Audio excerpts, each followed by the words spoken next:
Um, Imagine sending your teenager to deliver vending machine sodas in, like, 105-degree Georgia heat. Oh, gosh. Right?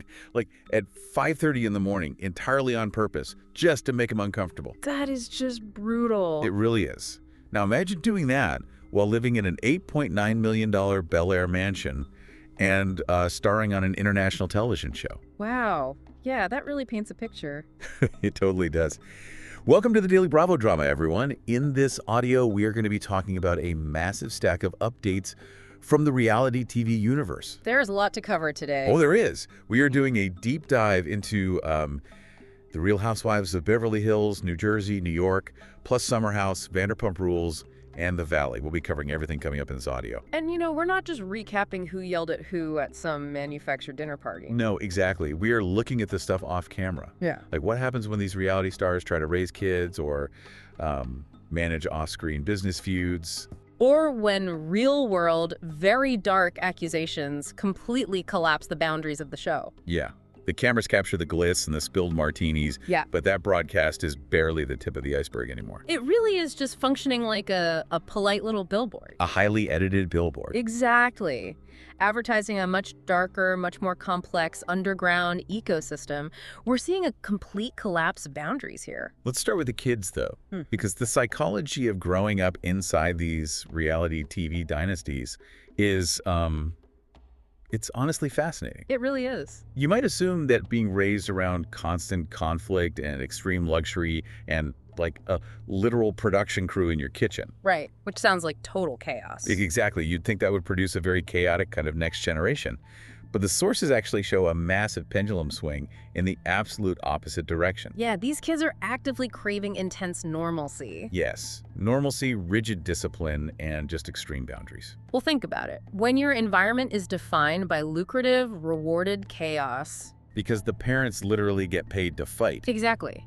The natural human instinct, especially for teenagers trying to, individuate from their parents, is to seek structure. Because they can't rebel by acting out. Right, because acting out is their parents' actual profession, so they rebel through asceticism. Which perfectly explains Sutton Stracke's son, Philip, from Real Housewives of Beverly Hills. Is he the one with the vending machines? Yes, exactly. Sutton felt he'd grown, quote-unquote, too comfortable in Beverly Hills. I mean, it's Beverly Hills. Right, so she sent him to the Deep South to sweat it out with the vending machine job. And apparently it worked. Oh, really? Yeah, he ended up graduating from the Citadel, which is this highly disciplined military college in South Carolina. That's a huge shift from Bel Air. It is. But his next move is what truly blew my mind. He told his mom he is entering a seminary to join the priesthood. Oh, wow. That is a staggering contrast. Isn't it? A 6-year path of intense theological study and isolation. It's like the ultimate rejection of the hyper-visible Beverly Hills life. And Sutton admitted on a radio show that she actually cried when he told her. I'm sure she did. That's a huge decision. Yeah, she said she cried, but she did note he has a really positive outlook. Like, he told her he could always leave if it wasn't the right fit. That's a healthy way to approach it. And, fun fact for you listeners out there, while he is packing for the seminary, our sources mention that Sutton just put her Bel Air home on the market for $8.9 million. Oh, wow. Yeah, she listed it with Josh Flagg from Million Dollar Listing. The juxtaposition there is almost cinematic. It really highlights the exact shift we're talking about, though. How so? Well, you have the mother navigating multi-million-dollar real estate deals and high-fashion conflicts on international TV. Right. And meanwhile, the son is voluntarily seeking out a life defined by spiritual discipline and service. He's building an impenetrable wall between his life and her reality TV life.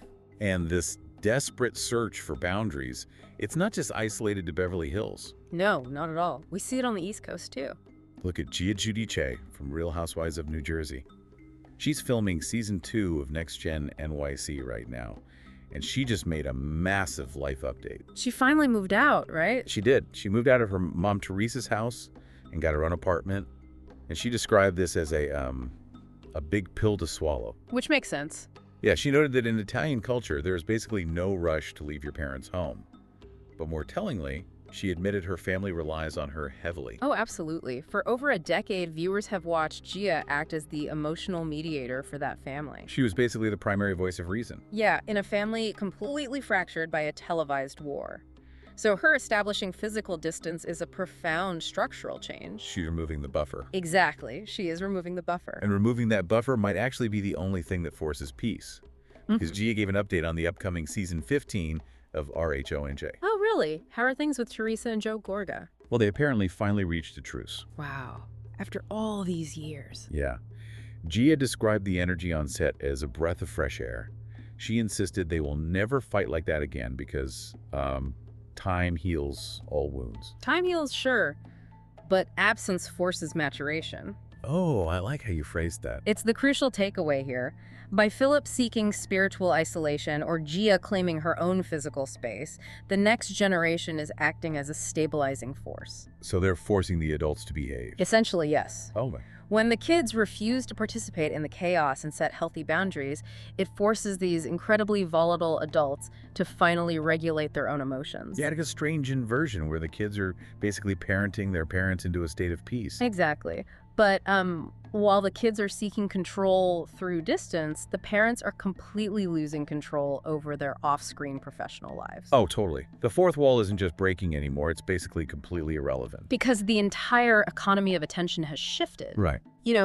10 years ago, the television broadcast was the sole product.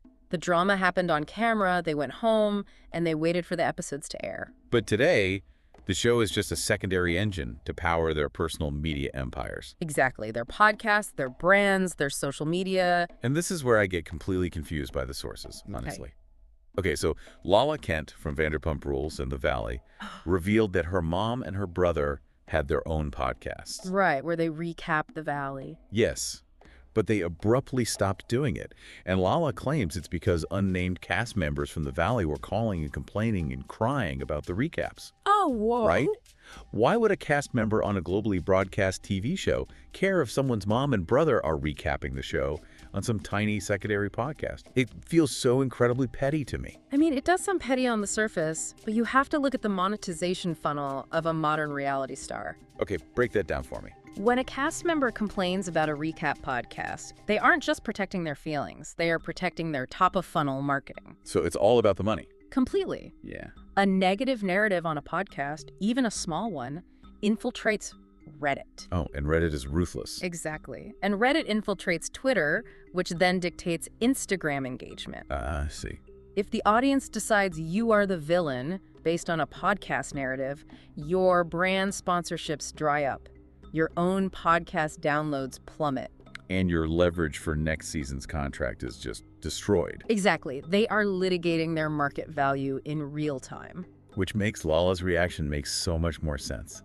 She actually called out the Valley cast and compared them to her Vanderpump Rules co-stars. Oh, what did she say? She said the VPR crew was thick-skinned. Like, they understood the drill, they used podcasts themselves, and nobody was crying behind the scenes to shut them down. She's essentially calling the Valley cast bad at the business of modern reality TV.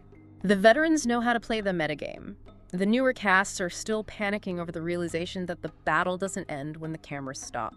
But Lala herself isn't immune to these boundary collapses either. Far from it. Our sources detailed Lala's incredibly painful split with her former personal assistant, Jessica Walter. Right, who is also her podcast co-host. Yeah, and Lala described this as one of her hardest breakups ever. She admitted she just couldn't give Jessica what she wanted for her career trajectory at that moment. Which is tough. So Jessica walked away, and Lala was devastated. Because their personal friendship, their daily lives, and their business had all just violently collided and shattered. That is the unavoidable risk of this specific off-screen ecosystem. Because you mix everything together. Exactly. You hire your best friends, you start podcasts with your assistants, you monetize every authentic connection you have. So when a purely professional disagreement happens, like an employee wanting a promotion you can't provide, You don't just lose an assistant, you lose your emotional support system. that is so bleak.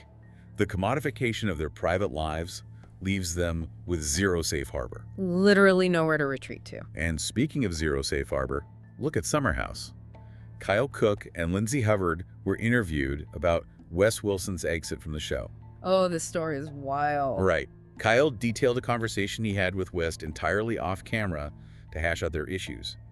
But they didn't just grab a coffee. No, of course not. Kyle took West on a 3-hour helicopter ride where they just, quote, talked in circles. A 3-hour hostage negotiation in a helicopter. Basically. It is a completely absurd escalation of a workplace dispute. And in that exact same interview, Lindsay Hubbard is laying out these rigid, off-camera ultimatums for her friendship with Amanda Petula. What kind of ultimatums? Lindsay basically demands that to remain in her circle, Amanda has to prove her integrity, good character, honesty, and loyalty. Wow. Placing that kind of intense moral burden on a friendship that is actively being packaged and sold for TV is just a recipe for implosion. So if you're tracking these podcast wars and the emotional destruction of firing your best friend and these 3-hour helicopter rides, you have to ask yourself, Are we even watching a reality show anymore? exactly. The TV show used to be the main stage.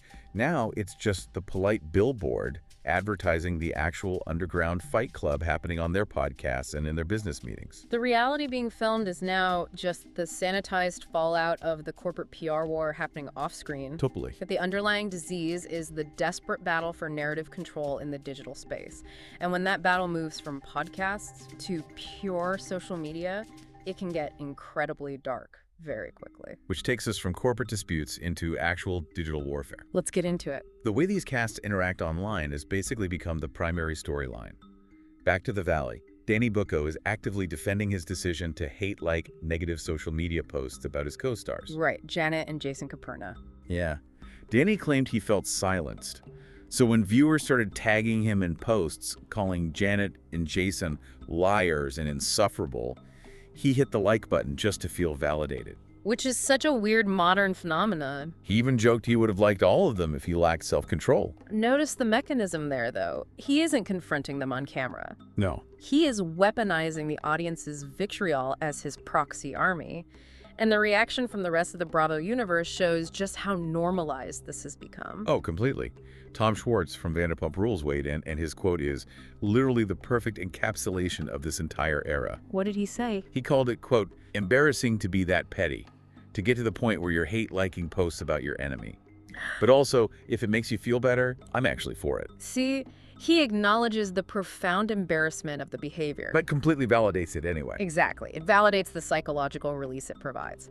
It's digital passive aggression that bypasses the show's producers entirely. But the hate didn't stay confined to a few petty likes. No, it escalated. The online environment became so intense for Janet and Jason that they literally had to issue public statements denying rumors that they fled the country to go to Switzerland. Fled the country? Yes, to escape the backlash. Yeah. Jason had to step in and clarify it was just a pre-planned vacation that happened to coincide with a wave of online hate.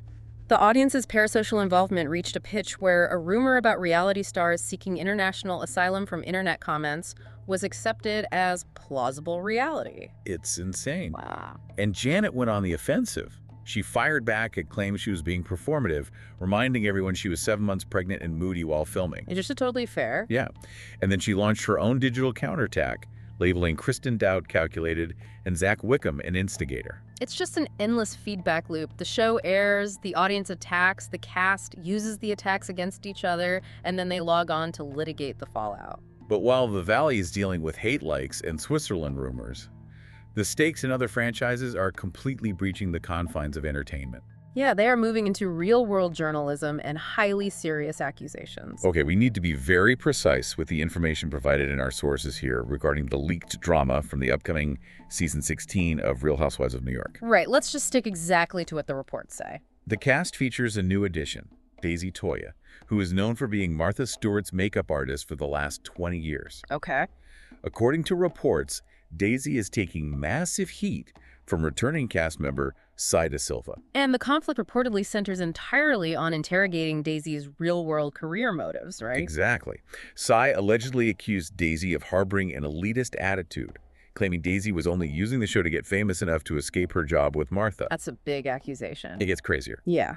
The sources even report that during filming, cast members interrogated Daisy about whether she was included in Martha Stewart's will. Oh my goodness, that crosses a massive threshold. Doesn't it? Historically, these shows focused on social slights.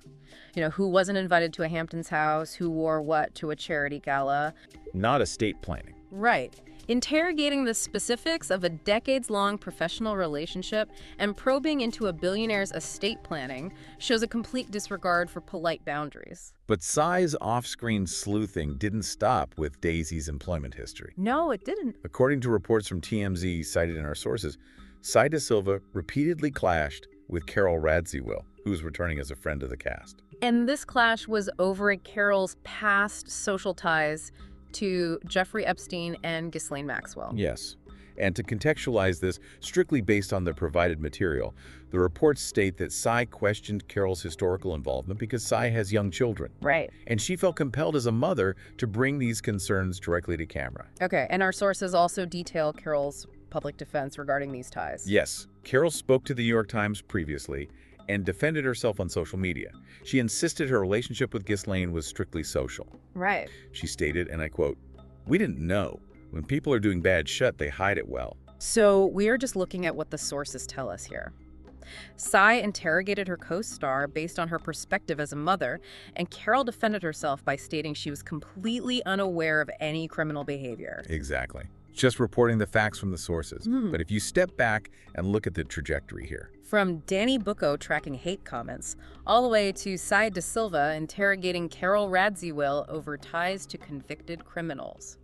The evolution of the reality TV genre is stark. It really is. It has basically escalated into open source intelligence gathering. The audience and the cast are operating like amateur investigative journalists now. Fans and co-stars alike are tracking international flight records. They're digging through decades-old social ties, court documents, employment histories. We aren't watching characters interact in a closed, produced environment anymore. Not at all. We are watching real people drag each other's darkest, most consequential real-world skeletons into the spotlight.